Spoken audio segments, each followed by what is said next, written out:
از اندازه برتر منه پای خیش، خیرت را نگه دار بر جای خیش. درود، وقت بخیر تماشابینان عزتمند، کلی اخلاصمندان و شوقمندان برنامه میزان خیرت، آنهایی که دوستدار شو برنامه‌های ذهنی هستید و با پیوستگی هر نشر برنامه را در شام جمعه انتظار میکشید.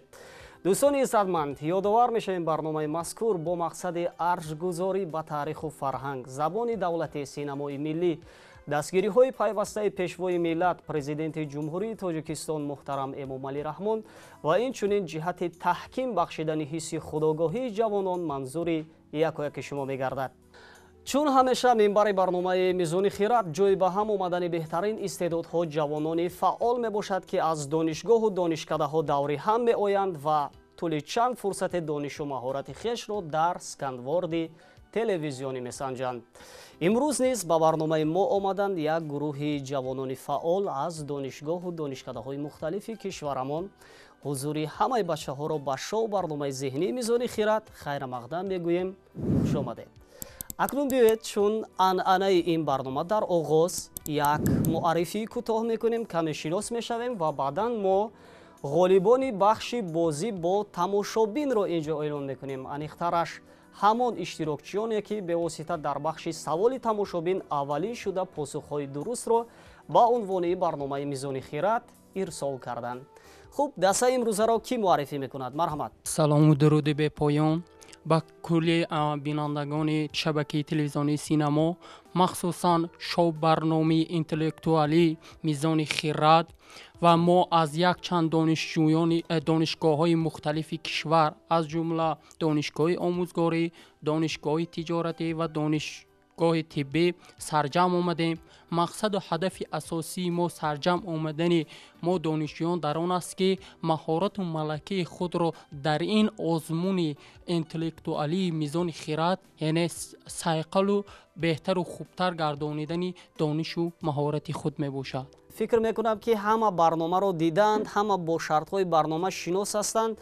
اینجا حاجت تکرار کردن بخشهای برنامه نیست، یا هستند در میان شما نفرانی که بار اول برنامه رو تماشا کردند یا میخواهند درباره چگونه جریان گرفتن برنامه اطلاعی داشته باشند. از شرطهای برنامه برخوردار هستیم و از چنانه که قید کردیم سبب و مقصد اساسی ما این دانش و مهارت ملکی خود را سایقل دادن است. اساس سنجیدن دانش و مهارت خویش است، سایقل اندیشه است. درست گفتند اینجا اشتراکچیان و فکر میکنیم که همه جوانان ما جهت پیشنهاد کردن یک بازی خوب و جالب با تماشابینان تلویزیونی سینما اشتراک ارزنده میکنند و بیش از پیش دانش و مهارت خویش را میسنجند. برای همه شما موفقیت خواهان هستیم و اکنون از بخش بازی با تماشابین اینجا یادآور میشویم. دوستان عزتمند، ما در دو نشر قبلی برنامه در مجموع 4 سوال پیشنهاد بیننده ها کرده بودیم و اکنون میسازد تا غالبان این بخش را اعلان کرده باشیم. سوال اول چنین بود: اسبی تیزرو، اسبی تندرو، قاصد، پایک، نامبر، تیزفهم، زیرک. نامی کوه در ایران که آتشکده معروف برزین در آن واقع بوده است. گفتیم کلمه از 6 حرف عبارت است. 49-70 اولین شده جواب درست پیشنهاد کردند و گفتند که این کلمه نوند است. ما تبریک میکنیم این نفر رو. دولت کوشانیان دولت نهایت بزرگ بود و یکی از شاهنشاهانش خیلی پرزورتر از دیگران. کلمه از 7 حرف عبارت است. او 23 سال حکمرانی کرده توانسته است که دولت کوشانیان را به جهان معرفی نموده است. پایتخت دولتش گفتیم شهر پشاور. 38-31 اولین شده گفتند که این کلمه کنیشک است. سوال دیگری که پیشنهاد کرده بودیم این بود که صاف کردن، تازه نمودن، پاک گردانیدن، گداختن. کلمه از 7 حرف عبارت است. روندی در آتش گداخته از ماده های بیگانه تازه کردن طلا و نقره، ریختن، رزاندن، روان کردن.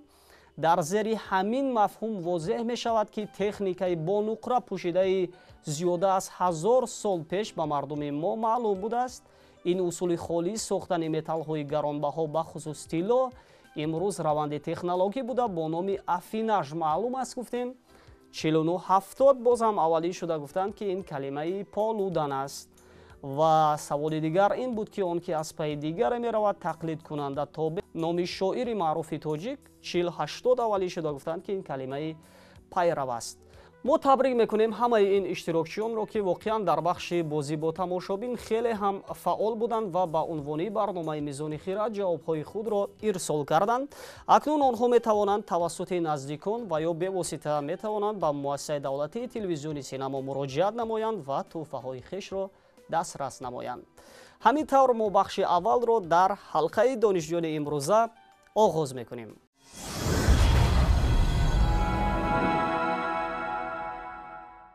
он ки маблағеро бо гирифтани фоидаи зиёде ба қарз медиҳад калима аз 6 ҳарф иборат аст. ҳатто ин калима дар повести устод Садриддин Айнӣ низ зикр мешавад ва аз тарафи суханшиносони ватаниву хориҷӣ чун қулаи баландтарини ҳаҷви бадеӣ дар адабиёти давраи нави тоҷик эътироф шудааст.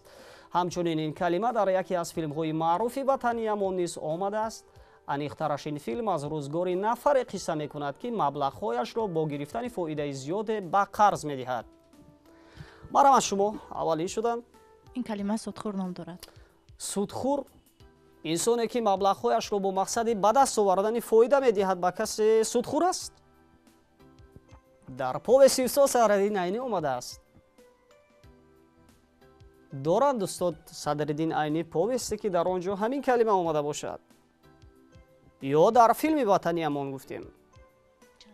судхӯр гуфтанд вале чандон ба худ боварӣ надоранд, вале мо ба ҷуръаташон каф мекунем. воқеан ин калимаи судхӯр аст. якҷо дастгирӣ мекунем. бале.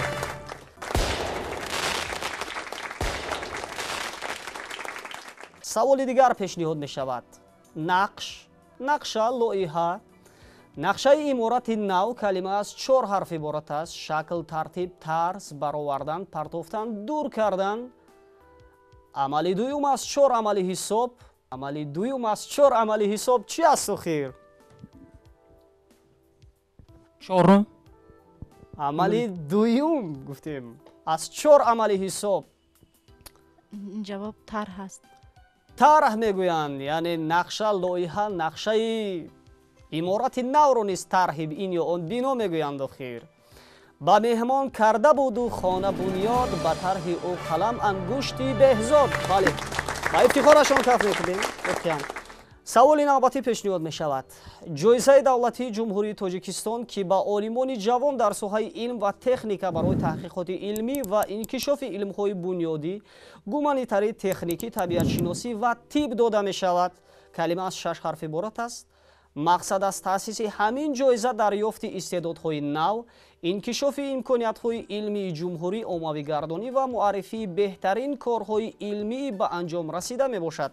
ҷоизаи мазкур соли 1998 ба шарафи пешвои нахустдавлати тоҷикиён таъсис ёфтааст. марамад. ин сомониён бошад? сомониён, ҷоизаи сомониён мо дорем. исмоили сомонӣ. исмоили сомонӣ, ба ифтихорашон каф мекунем. воқеан калимаи исмоили сомонӣ буд.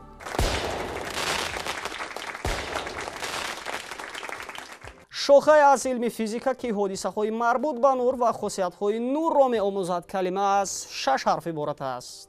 онро чӣ мегӯянд? акс менамояд. як қисме аз илми физика ки ҳодисаҳои марбут ба нур ва хусусиятҳои нурро меомӯхтааст. оптика. оптика, ба ифтихорашон каф мекунем. воқеан ҳамин калимаи оптика буд. саволи дигар пешниҳод мешавад. обила нақшу нигори кабуд ё сабзранге ки бар тани одамӣ бо сӯзан бо мақсади зинат кунанд. калима аз 3 ҳарф иборат аст. воҳиди ҳисоб барои муайян кардани миқдори афзалиятҳо дар варзиш. онро чӣ мегӯянд? воҳиди ҳисоб барои муайян кардани миқдори афзалиятҳо дар варзиш. марам аз шумо? гол бошад? гол. каме наздик омадем. ҳар яки мо дорем ҳаминро дар ора забон. хол. марамад. хол гуфтанд. агар он турки шерозӣ ба даст орад дили моро, ба холи ҳиндуяш бахшам Самарқанду Бухороро. бале, ҷавоб комилан дуруст аст. ва саволи навбатӣ пешниҳод мешавад. каси тануманд, қавӣ, нерӯманд, шуҷоъ, паҳлавон. калима аз 8 ҳарф иборат аст. лақаби Рустам, қаҳрамони шоҳнома чӣ буд? паҳлавон бошад? паҳлавон мо гуфтем. баруманд бошад? баруманд, мутаассифона. боз чӣ мегӯянд? рустам паҳлавон. рустами паҳлавон воқеан ӯ паҳлавон аст. охир мо гуфтем паҳлавон шуҷоъ, қавӣ, нерӯманд. лақаби рустам қаҳрамони шоҳнома чӣ буд? рустами чӣ мегуфтанд? таҳамтан буд. таҳамтанон ки ба як тир чарх мешикананд, зи баҳри чист ки шамшеру тир охтанд. ба ифтихорашон каф мекунем. воқеан ҳамин калимаи таҳамтан буд. филизи нуқраранги бисёр мустаҳкам ки аз якҷоя гудохтани оҳан бо миқдори муайяни карбон ҳосил мешавад. калима аз 5 ҳарф иборат аст. киноя аз дили сахт ва бераҳм. инсоне ки дили сахт, дили бераҳм доштааст, ба ҳамин нафар ин калимаро марбут медонанд. филизи нуқраранги бисёр мустаҳкам будааст ки аз якҷоя гудохтани оҳан бо миқдори муайяни карбон ҳосил мекарданд. номи мардона низ ҳаст ҳамин калима. чӣ мегуфтанд акнун? чӣ аст? пулод боша. пулод. бимондаш чу гулнори хандон нажанд, биҷӯшид пулодашам дар паранд. ба ифтихорашон каф мекунем. воқеан ҳамин калимаи пулод буд.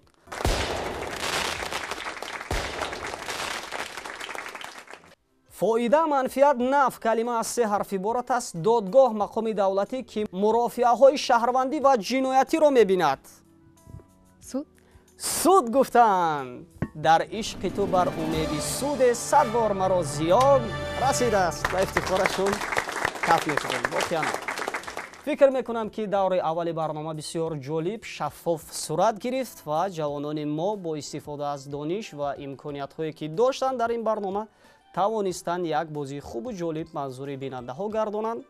табрик мекунем 3 нафареро ки воқеан ҳам дар даври аввал тавонистанд ба 2 саволи посухи дуруст пешниҳод гардонанд ва ба даври навбатӣ бо сарбаландиро хат бигиранд. фикр мекунам ки майдони имрӯзаи барномаи мизони хират ҷои рӯҳафтодагӣ нест, чунки воқеан ҳам иштирокчиёни имрӯзаи мо хеле ҳам бозии хубу ҷолибу намона доштанд. барои омаданҳоятон изҳори сипос ва фикр мекунем ки боз дар нашрҳои баъдии барнома меоед ва бо ҳузуратон барномаи моро ҷолибу рангин менамоед. бори дигар хуш омадед.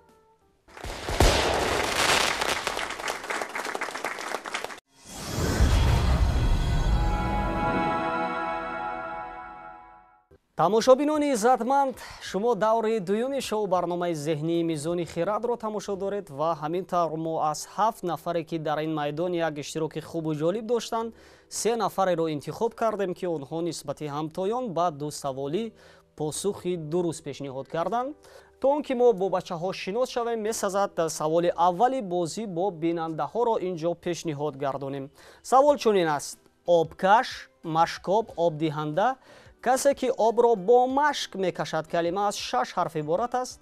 обпошкурача, гулучачаяк, як нав мурғ ки дар русӣ пеликан гӯянд, дар бозии қимор пули ҷамъшударо гӯянд. фикр мекунам бинандаҳои мо кӯшиш мекунанд то ба ин савол ҷавоби дуруст пешниҳод гардонанд. мо ҷавоби якояки шуморо интизор ҳастем ва метавонед тавассути паёмак ҷавобҳои дурусти хешро ба унвони барномаи мизони хират ирсол намуда соҳиби тӯҳфа шавед. акнун биёед бо иштирокдорони имрӯза шинос мешавем. марҳамат, худро шинос кунед. аввазбекова Малина ҳастам, донишҷӯи соли дуюми донишгоҳи омӯзгории Тоҷикистон ба номи Садриддинайни, факултати филологияи тоҷик. воқеан номи бисёр ҷолиб, Малина, ҳамин гуна ва номи як намеягӣ ҳам ҳаст. чӣ хел буд чунин номгузорӣ ва умуман Малина чӣ гуна буд интихоб кардани донишгоҳи давлатии омӯзгории Тоҷикистон ба хусус таҳсил дар бахши филология? ман худ аз кӯдакӣ ба ҳамин ихтисос шавқу рағбати зиёд доштам ва мехостам ки дар оянда ҳамчун рӯзноманигор, яъне журналист фаъолият намоям ва ҳамин сабаб шуд ки ман ба ҳамин донишгоҳ дар факултати филологияи тоҷик роҳхат гирифтам. фикр мекунем ки шумо ин донишгоҳро бо сари баланд ба итмом мерасонед ва албатта дар пешаи дӯстдоштаатон кору фаъолияти муназзам мекунед. барои шумо муваффақият хоҳон ҳастем, Малина, ва бо иштирокдори дуюм шинос мешавем. марҳамат.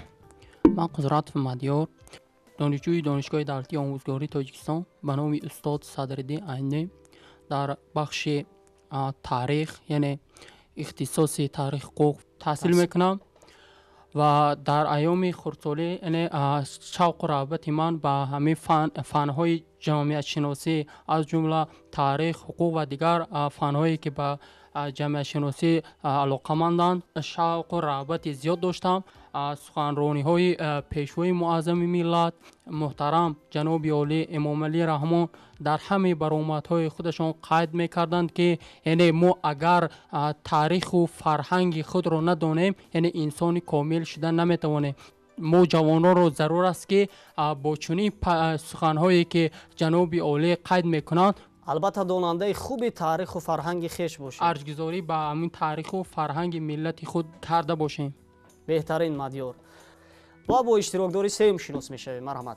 مسلیدین زاده منیره هستم، دانشگاه دولتی آموزگاری تاجیکستان به نام استاد سعادت‌دین عینی. عین حال در کورس دوم فاکولته فیلولوژی تاجیک با اختصاص زبان و ادبیات تاجیک تحصیل دارم. بسیار خوب منیره و فکر میکنم که شما و ملینا یعنی هر دو در یک بخش تحصیل میکنید. بله. در اینجا یک رقیبان ارزنده برای مدیار هستید. بله، در یک گروه تحصیل میکنیم. بله. و چگونه بود برای شما انتخاب کردن دانشگاه دولتی آموزگاری تاجیکستان بخصوص تحصیل در بخش فیلولوژی؟ پیش از همه در انتخاب کس شوق و هوس چیزی مهم است و شوق و هوس من از اول به همین زبان و ادبیات بود. یعنی من بسیار اثرها مطالعه میکردم و شوق داشتم و این سبب سال 2020 به طریق کوتا پرزیدنتی به همین دانشگاه دولتی تاجیکستان به نام استاد صدرالدین عینی با در اختصاص زبان و ادبیات تاجیک داخل گشتم. باور به آن هستیم که در آینده شما با سر بلند این دانشگاه را به اتمام میرسانید و برای پیشرفت هنر و فرهنگ تاجیک و اینچنین علم تاجیک خدمت شایسته انجام میدهید. البته. منیره بانو مدیار و ملینا سه اشتراکچی خیلی هم فعال برای هر سه اشون در دوره دوم برنامه برای موفقیت خواهان هستیم. سوال اول رو ما از کی آغاز کنیم؟ از ملینا، مدیار یا منیره بانو؟ کی میخواد اشتراکچی اول باشد؟ خب دو گل دختر نگاه با مدیار دارند و میگویند که ما احترام میکنیم تا مدیار اولین باشند. به یک جوان پسر امکان میدهند تا اشتراکچی اول باشد. بله. سوال اول نیست پیشنهاد میشود به مدیار. خوشبویی از ناف آهو تیار کرده شده کلمه از 4 حرف عبارت است، آن را چی میگویند؟ مثلا ادیبان ما در اشعارشان از آن زیاد یاد کردند. اگر به خوتن اشاره میکردند مشکی خوتن میگفتند، ولی اگر به چین اشاره میکردند چی میگفتند؟ چون که همین خوشبویی بسیار در سطح بلند آموده میشد در چین. یعنی یک خوشبویی بوده است که به واسطه از ناف آهو تیار میکردند. 10 ثانیه وقت در اختیار دارید، فکر کنید و پس آن گزینه های خویش را پیشنهاد کنید. وقت رفت.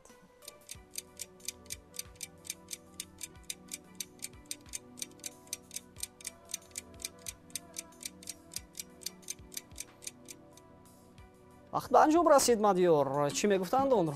جواب ندارم. متاسفانه جواب نیست. با این معنی حضرت حافظ چنین گفتند: کس ندیده است زی مشکی خوتن و نافه چین، آنچه من هر سحر از باد صبا میبینم. این کلمه نافه بوده است.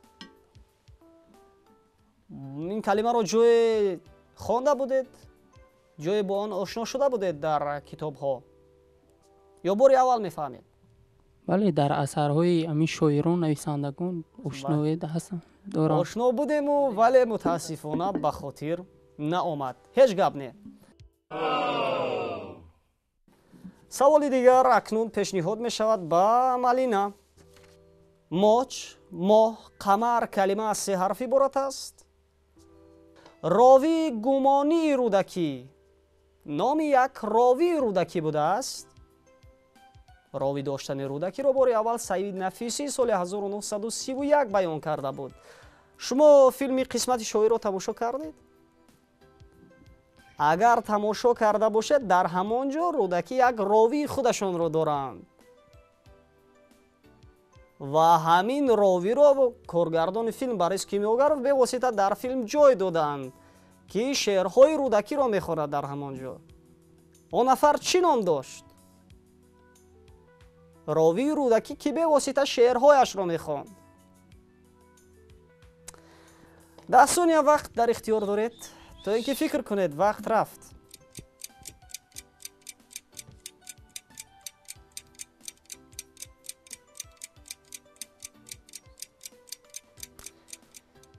وقت به انجام رسید. مالینا. شمس. شمس. ما گفتیم کلمه از 3 حرف عبارت است. جواب هست؟ نه. نمیگویند ای مچ کنون تو شعری من از بر کن و بخوان، از من دل و ستایش و از تو تن و روان. گفتند استاد رودکی. این کلمه مچ بود. شما میدونستید که چنین راوی گمانی رودکی مچ نام داشت؟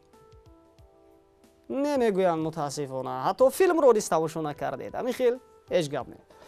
سوال نوبتی پیشنهاد میشود به منیر بانو. حشرات معده ضرررسان که به تنه درختان و گیاه‌ها چسبیده شیره آن را میمکد و از آفت‌های خوفناک نباتات است. کلمه از 7 حرف عبارت است. به تنه درختان و گیاه‌ها چسبیده شیره آنها را میمکیده است و از آفت‌های خوفناک نباتات به حساب میرفته است. یک نوع بیماری کودکانه نیز بوده است. یعنی این حشرات دائما ضرر به عالم نباتات میرسانیده است و باز یک نوع بیماری کودکانه بوده است. 10 ثانیه وقت در اختیار دارید. وقت رفت.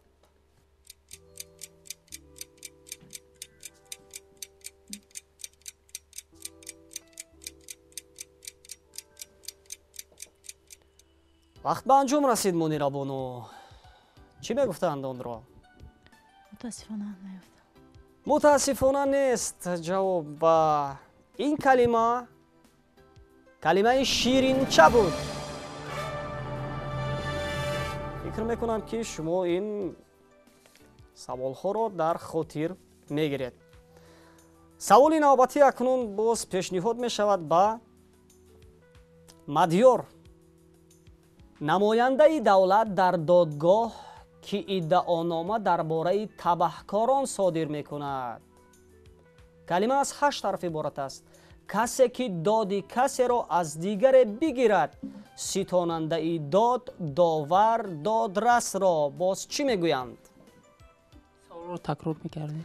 داد کسی را گفتیم از دیگر می ستاند. دادستان؟ دادستان میگویند. دادرس، داور، کسی که داد کسی را از دیگر بگیرد. جواب یگانه؟ نماند از جوانان کسی دستگیر که بیستاندش داد از این مردی پیر. واقعا این کلمه دادستان بود. با افتخارشان کف میکنیم. کلمه دادستان بود.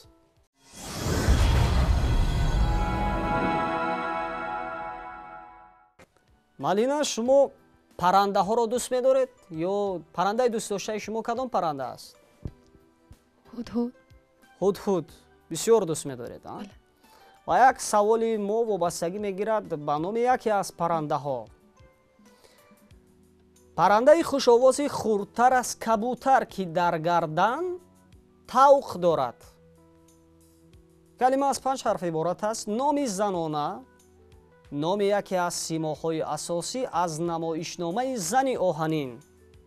انیخترش نام زنی قوچقاربای در نمایشنامه تلویزیونی زن آهنین چی است؟ کلمه از 5 حرف عبارت است. جواب داریم؟ 10 ثانیه وقت در اختیار دارید. وقت رفت.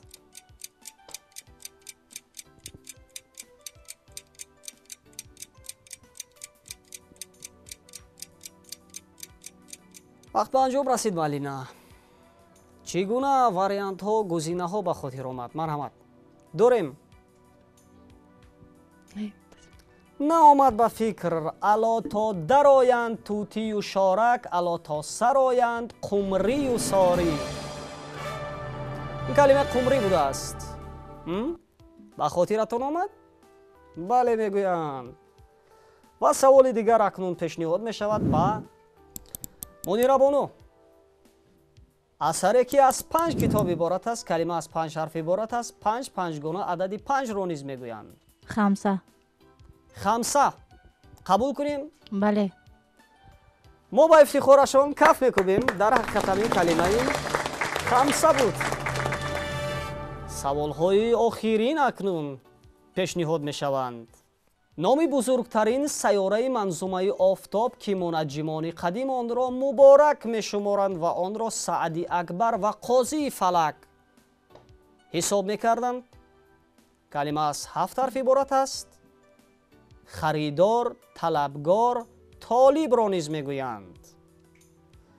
шумо талабгори ин ё он маҳсулот ҳастед, ин ё он мол ҳастед, харидор ҳастед ва боз чӣ ҳастед шумо? مشتری. муштарӣ.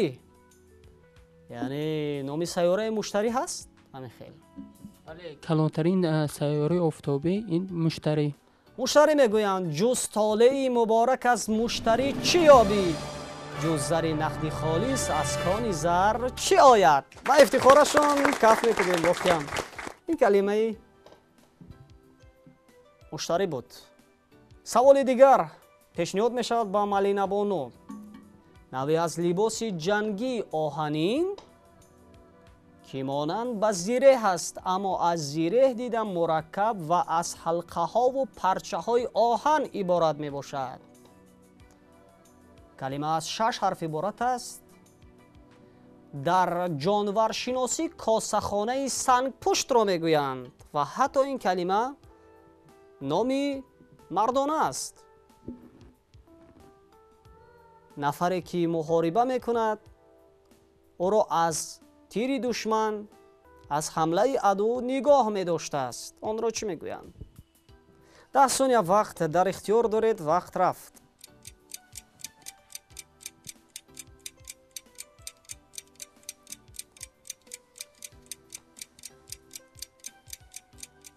вақт ба анҷом расид. Малина Бону ҷавоб не. ҷавоб нест мегӯянд охир. бипӯшӣ танро ба чарми паланг ки ҷавшан набуд онгаҳо ини ҷанг. калимаи ҷавшан будааст. бо кене фикр мекунем ки шумо ин маъниҳоро дар хотир мегиред.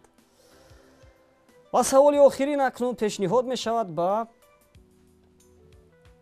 иштирокчии дигари мо, ба Мунира Бону. мунира мили оҳании дароз ва сартез ки ба воситаи он деворро сурох мекунанд. дайлам калима аз 6 ҳарф иборат аст. занбар, борхез. дар асотири эрони қадим номи бародарзодаи Фаридун ва падари Манучеҳр, номи падари Афросиёб дар шоҳномаи Фирдавсӣ. номи падари Афросиёб чӣ буд? анаминро чӣ мегӯем? ё ҳамин нафарон чӣ ном доштанд? 10 сония вақт дар ихтиёр доред. вақт рафт.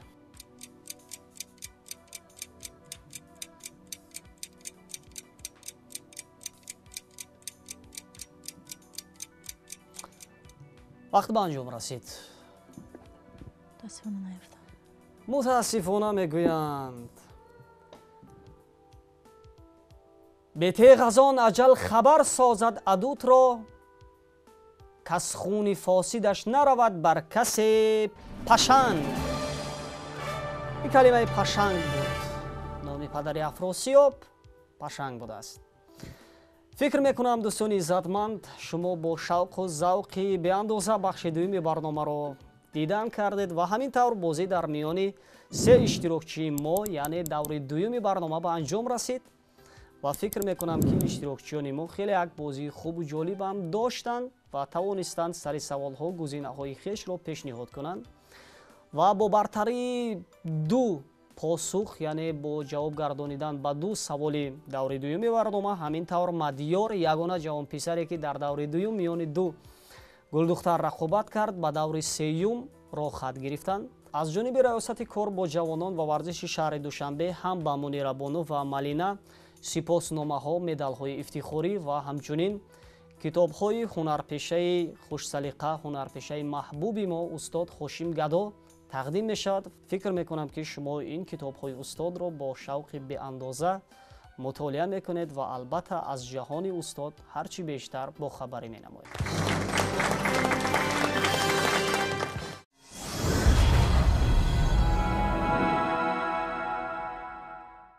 тамошобинони иззатманд, шумо шоу барномаи интеллектуалии мизони хирадро дидан доред ва ҳамин тавр мо саволи дуюми бозӣ бо бинандаҳоро акнун инҷо пешниҳод мекунем. савол чунин аст: замини нишеб ки оби борон дар он ҷамъ шавад, ҷои обшор ва обод калима аз 4 ҳарф иборат аст. номи шаҳре дар Мовароуннаҳр наздик ба Самарқанд дар замони пеш бо номи давлат низ маъруфият доштааст. мо ҷавобҳои якояки шуморо дар бахши бозӣ бо бинандаҳо интизор ҳастем ва метавонед паёмакҳои хешро ба унвони барномаи мизони хирад ирсол намоед. ва акнун мехостем андешаҳои Малинабону ва Мунирабонуро роҷеъ ба ҷараёни имрӯзаи барнома бифаҳмем. яъне аз дидгоҳи шумо бозии имрӯзаи мо чӣ гуна буд ва чӣ хел ҷараён гирифт? марҳамат, андешаҳоятонро кӯтоҳ баён мекардед. ба назари ман барномаи бисёр ҳам ҷолиб ки мо метавонем аз ҳамин барнома истифода бурда дониши худро сайқал диҳем ва инчунин ташаккури ва изҳори сипос менамоем ба телевизиони синамо ки чунин барномаи ҷолибро ба тамоми донишҷӯён пешкаш намуда ва бо ҳамин мақсад мо метавонем ки дониши худро ҳам сайқал ва ҳам дар байни рақибон санҷем то чӣ андоза дониш дорем ва пешрафт будем. бале, мо фикр мекунем ки Малинабону ин иштироки шумо аввалину охирин нест ва албатта дар нашрҳои баъдии барнома боз меоед ва бо ҳузуратон барномаи моро боз ҳам ҷолибияти дигаре мебахшед. Мунирабону чӣ андеша доранд? воқеан як рақиби хеле арзанда дар баробари Мадёр будед шумо, вале мутаассифона ба саволи охир ё ба саволи ширинча ки баъдан хеле як табассум кардед ки афсӯс ки ин саволро мо каме диққат надодам ё фикр накардам. ҳамин гуна буд ба фикрам. чун дар арафаи имтиҳонспорӣ ҳастем ва фикрҳои мо дар як ҷо нест ва барномаи бисёр хуб аст.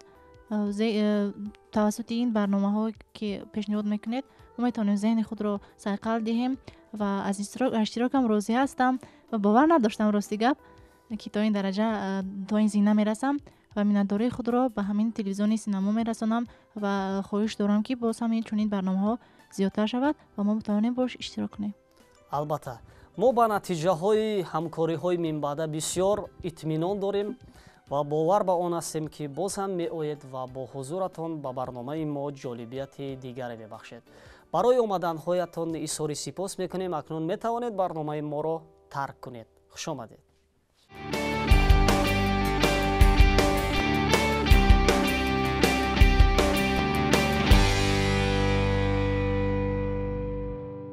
тамошобинони иззатманд, шумо даври ниҳоии шоу барномаи интеллектуалии мизони хирадро тамошо доред ва ҳамин тавр мо омадем ба даври ниҳоии барнома ки Мадёр Қудратзода албатта тавонистанд 6 нафарро паси сар гузоранд ва омаданд ба ин зинаи ифтихорӣ ва ёдовар мешавем дар сурати посух гардонидан ба 4 саволи даври сеюми барнома Мадёр имкон доранд сазовори диплом аз ҷониби раёсати кор бо ҷавонон ва варзиши шаҳри Душанбе, инчунин медали ифтихорӣ бишаванд ва ҳамчунин сазовори китоби ифтихорӣ, китоби Устод Ҳошим Гадо ва ҳамчунин ҷоми барномаи мизони хирадро ба даст биёранд ки то ба имрӯз ин ҷомро касе соҳиб нагаштааст. мо ба Мадёр дар даври ниҳоии барнома муваффақият хоҳон ҳастем ва агар шумо омода бошед мо саволи аввалро пешниҳод кунем. бале, чун Мадёр шумо дар бахши таърих таҳсил мекунед ва саволи аввалро низ мо оғоз мекунем аз саволи таърихӣ. номи шаҳри кӯҳна ва аз байн рафта дар Тоҷикистон калима аз 4 ҳарф иборат аст. макони ҷойгиршавии ин шаҳр таҳҷои деҳаи Гулзор хонақои ноҳияи Ховалинг мебошад. дар садаи 19 ин шаҳр қароргоҳи ҳокими Хатлон будааст. бунёди шаҳри мазкурро ба асрҳои 5-8 мансуб медонанд ва дар гузашта ҳамчун истеҳкоми ҳарбии шӯришгарони тоҷик бар зидди истилогарони юнону мақдунӣ будааст. дар замони истилои араб дар Хатлон 7 шаҳр вуҷуд дошт ки яке аз калонтарини онҳо маҳсуб мешуд. яке аз 7 калонтарин шаҳрҳо дар хатлон дар замони силои араб буд. восе восе аз қабул кун. қабул кунед мегӯянд, вале мутаассифона ин калимаи восе на, балки мулк буд. шаҳри қадимаи мунк. як нав кадуи ёбоӣ, кадуи талх калима аз 6 ҳарф иборат аст. ҳатто аз ин кадуи талх дар тиб низ ба таври васеъ истифода мебаранд. ин каду чӣ ном доштааст? ҷавоб дорем мадёр, ё аз вақт кор мегиред? 10 сония вақт дар ихтиёр доред. вақт рафт.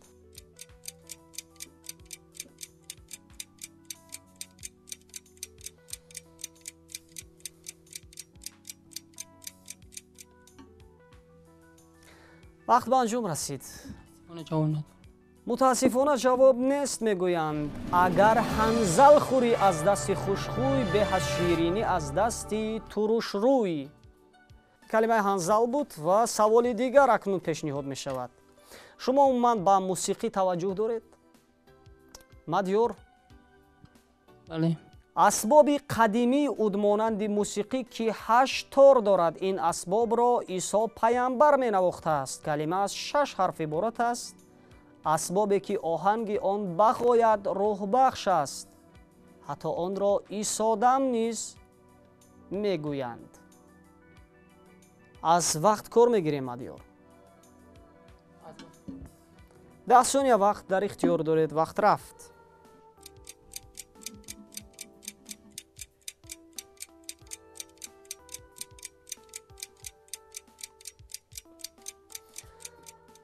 вақт ба анҷом расид.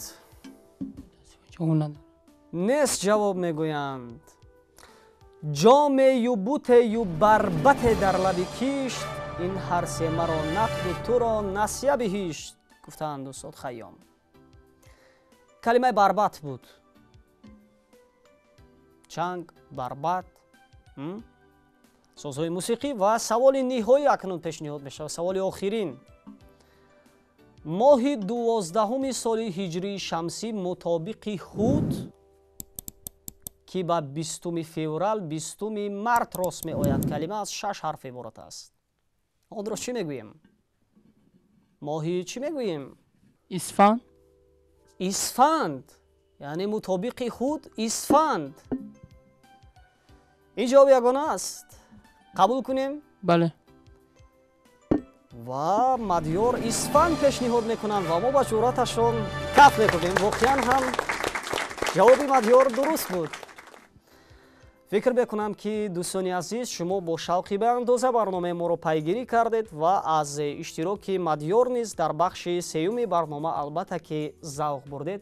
барои ҷамъи шумо изҳори сипос мекунем ва ҳамин тавр ба мадёр ки яке аз иштирокдорони хеле ҳам хуби барномаи мо буданд, дар бахши ниҳоии барнома ба онҳо тақдим мекунем диплом ва инчунин медали ифтихорӣ аз ҷониби раёсати кор бо ҷавонон ва варзиши шаҳри душанбе ва ҳамчунин ба мадёр мо китоби хонданӣ, китоби устод Ҳошим Гадоро тақдим менамоем ва фикр мекунем ки мадёр албатта ба унвони яке аз иштирокдорони бисёрам пешоҳанги мо дар бозиҳои баъдӣ низ меоянд.